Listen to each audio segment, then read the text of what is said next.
Hello everyone and welcome to my second game review. Today we'll be taking a look at Downwell.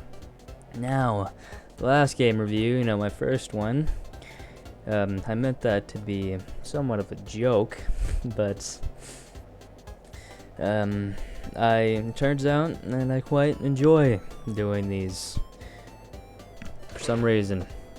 Alright, let's continue to Downwell. Alright, so Downwell, I saw some people playing on, live streams and videos and such, and the gameplay of it really compelled me to buy it.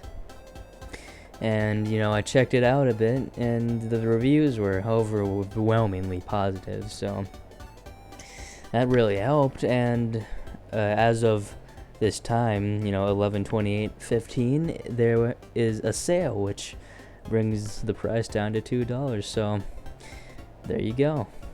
As always, the technical stuff. Now, the operating system required is Windows 7 or later. The memory is 1 GB of RAM, DirectX version 10, and the storage 200 megabytes available space. And an additional note listed is a controller is recommended, but I myself use the keyboard, which I find much easier. Some tags that define this game is an indie action, adventure, platformer, and roguelike. Oh, my favorite things. And this game supports single player, Steam achievements, partial controller support, and also has a Steam leaderboard.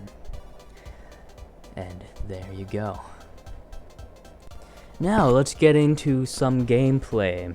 And there are many features to this game.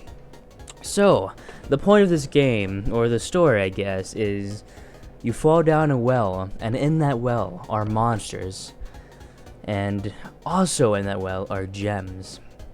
So your quest is to kill those monsters and get gems and get to the bottom of the well. Now I myself have not gotten to the bottom of the well, so I don't really know what is down there, but that is for you to experience.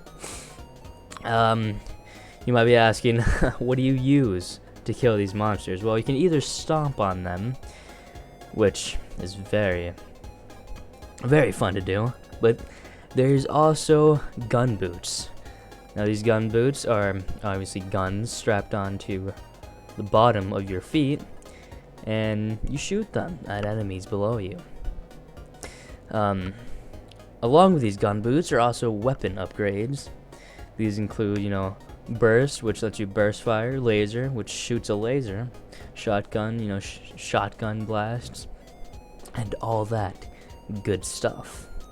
This game also includes shops where you can buy upgrades such as, healing, more charges to your gun boots, and all that good stuff. What I've noticed are also enemies. They get even more challenging as you progress in stages. The second stage is the catacombs, and the enemies in there are very, very difficult, as you might experience if you get the game yourself. This game also contains great music, very intense music as you play the game, and again, you can experience that yourself if you do get this game. This game is also entirely randomized, so every run is a different map, so you don't have to go through the same dungeon you go through every time. Now you might be wondering what you do with these gems. Well, you can either use them to buy items in the shop, or when you die, these gems go towards a overall progress bar, and when each progress bar is filled up, you either unlock a palette or a style.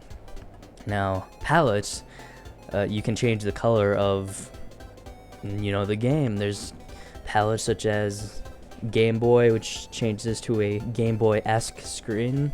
There's Virtual Boy, which really hurts my eyes, but you can find that out yourself if you don't know what Virtual Boy is. There's many others, Nuclear. There's a Grandma palette.